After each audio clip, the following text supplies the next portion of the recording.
السلام علیکم ورحمۃ اللہ وبرکاتہ۔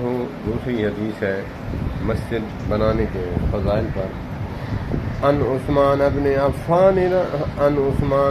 عفان رضی اللہ تعالی عنہ قال سمعت رسول اللہ صلی اللہ علیہ وسلم یقول من بنا للہ مسجدا بنى اللہ لہ مثلہ فی الجنہ۔ یہ اوترا کی روایت ہے۔ سبحان اللہ۔ یہ دونوں روایتیں مسند احمد بن حنبل رحمۃ اللہ تعالی علیہ نے نقل کی ہیں۔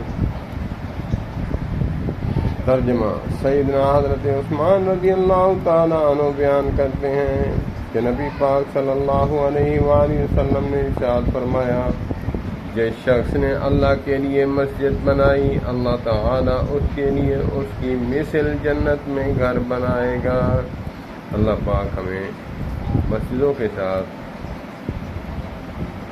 دل لگانے اور ان کو آباد کرنے اور ان کو بنانے کی توفیق عطا فرمائے۔ السلام علیکم ورحمۃ اللہ۔